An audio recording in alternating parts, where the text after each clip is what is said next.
Hi hello నమస్తే welcome to Telugu రాజ్యం. నేను మీ రామ్. విశాఖపట్నంలో రామానాయుడు స్టూడియోస్ అక్కడ షూటింగ్ జరుపుకుంటున్న విషయం అందరికీ తెలిసిందే. అయితే గతంలో జగన్మోహన్ రెడ్డి గారి ప్రభుత్వం వచ్చిన తర్వాత అక్కడ సురేష్ బాబు గారికి కొన్ని ఇబ్బందులు జగన్మోహన్ రెడ్డి గారు కలిగించినట్లుగా కొన్ని వార్తలు వచ్చాయి. అయితే దీనికి సంబంధించి అప్పట్లో కూటమి కూడా కొంచెం దీనికి స్పందించకపోయినా బట్ బ్యాక్ సైడ్ ఒక వర్క్ అయితే జరిపిందని ఒక వాదన ఉంది. అయితే ప్రజెంట్ ఇప్పుడు మాత్రం మళ్ళీ ఈ వివాదం తెర ముందుకు వచ్చింది. మళ్ళీ ఇప్పుడు ఇబ్బంది పడుతున్నట్టుగా తెలుస్తోంది సురేష్ బాబు గారు. అయితే ఓవరాల్గా ఈ అంశం గురించి వాళ్ళు ఒకే కులస్తులైనప్పటికీ కూడా ఒకే సామాజిక వర్గం అయినప్పటికీ కూడా ఎందుకు ఈ ఇబ్బందులు అనే క్వశ్చన్ మెయిన్గా ప్రధానంగా వినపడతా ఉంది. ఓవరాల్గా ఈ అంశం గురించి చర్చించడానికి కేఎస్ ప్రసాద్ గారు మనతో ఉన్నారు. ఆయనతో మాట్లాడే మరిన్ని వివరాలు తెలుసుకుందాం. సార్ నమస్తే. నమస్తే అండి.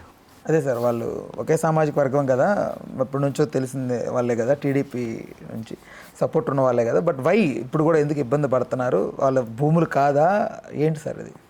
రామానాయుడు గారు గతంలో ఎంపీ అయ్యారు తెలుగుదేశం నుంచి. తర్వాత కారంచేడిని దత్తత తీసుకోవడం, తదనంతర పరిణామాల్లో వాళ్ళ పిల్లల ఆయల్లో పార్టీలకు అతీతంగానే వాళ్ళు ఉన్నారు. ఓవరాల్గా ఈ సినీ ఫెటర్నిటీ ఎప్పుడైతే వైఎస్ఆర్సీపీ గవర్నమెంట్ వచ్చిన తర్వాత టికెట్లు ఈ విషయాలన్నింటిలోంచి వీళ్ళు ఒక డిఫరెంట్ దీంట్లో ఉన్నారు.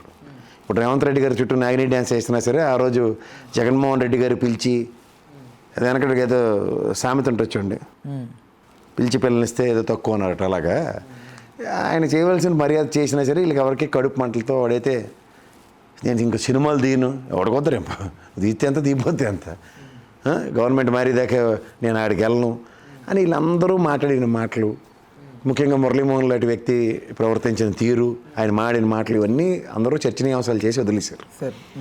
ఇప్పుడు నేను అంటుంది ఏంటంటే ఈ సినిమాకి సంబంధించిన వాళ్ళకి ఎవరికైనా ల్యాండ్లు రామానాయుడు గారి స్టూడియో కట్టడానికి కైలాసగిరిలో ఆనాడు అలొకేట్ చేసింది. తదనంతర ల్యాండ్ ఏదైతే ఉంటుందో ఇప్పుడు proper activity needs to be taken place. ఇప్పుడు ఏపీసీసీ ల్యాండ్లు ఇలాంటివన్నీ కూడా ఒక ఇండస్ట్రీ కట్టడానికి స్టిపులేటెడ్ టైంలో ఇస్తారు టైం.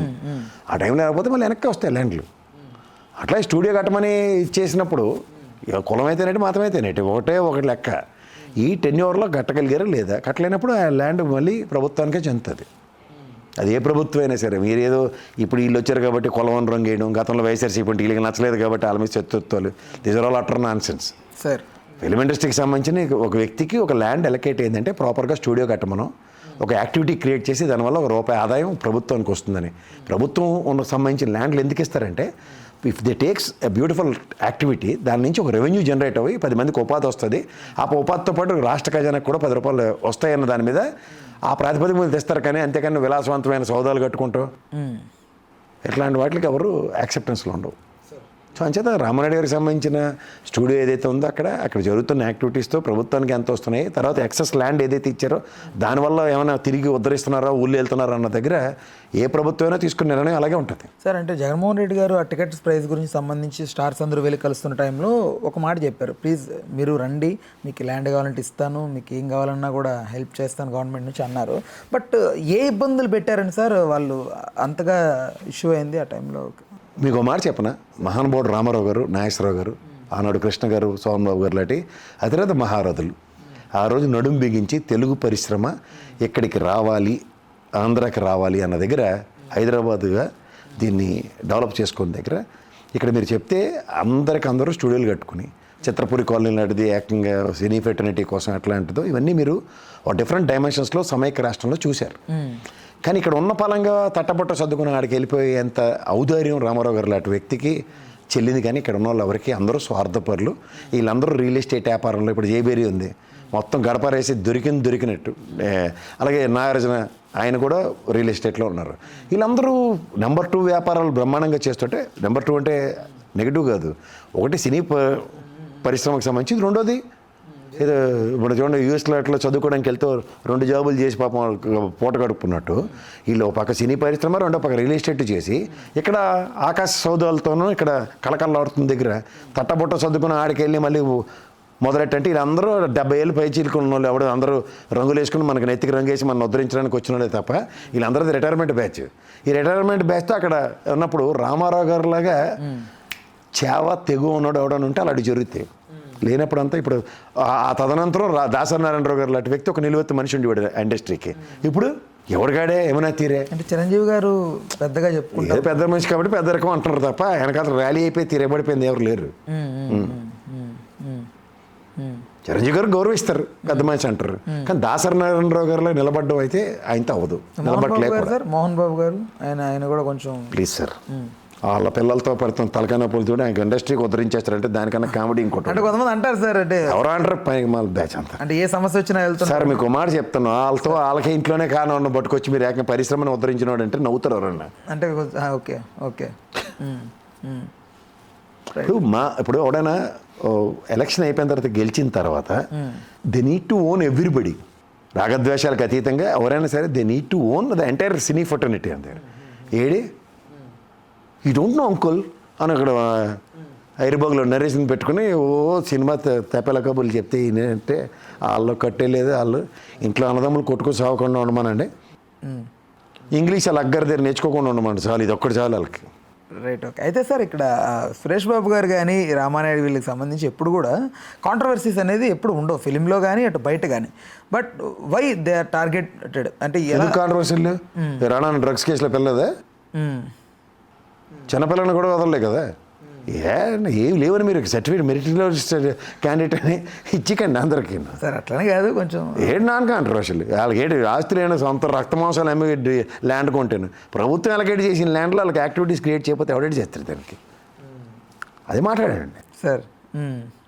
వీళ్ళు ఏడు చేశారండి, ప్రభుత్వం ల్యాండ్లు ఎన్ని ఇవ్వాలి. వీళ్ళు పద్మాల స్టూడియో ఉంది ఎత్తేసారు, ఇప్పుడు ఎత్తేసారు రియల్ ఎస్టేట్ టవర్లు కట్టుకుని అమ్ముకున్నారు. ఏమి అన్నపూర్ణ స్టూడియో కింద 7 ఎకరాలు ఎవరిది అది? గమనించండి సార్, ఇవన్నీ జరుగుతున్న పరిణామాలు గమనించండి. ఒక కొండలో గొట్టలు ఎంచుకొని తీసుకున్నారు, లెక్క ఉండదు జమ ఉండదు, ఏమంటారు రాయి అంటాడు, అలవాటు అయిపోయింది. Right sir. నాకు ఇంకొక డౌట్ ఏంటంటే సార్, జగన్మోహన్ రెడ్డి గారు ఎవరైతే పేదవాళ్ళని ఉద్దేశించి టికెట్ ప్రైస్ తగ్గించారో ఆ టైంలో పవన్ కళ్యాణ్ గారు కానీ అందరు కానీ వ్యతిరేకించారు టికెట్ ప్రైజెస్. ఇప్పుడు బాగా టికెట్ ప్రైజెస్ ఆల్మోస్ట్ వాళ్ళు అనుకున్న ఇదిగానే ప్రొడ్యూసర్స్ అనుకున్న రీతిలోనే రేట్స్ కనపడతా ఉన్నాయి.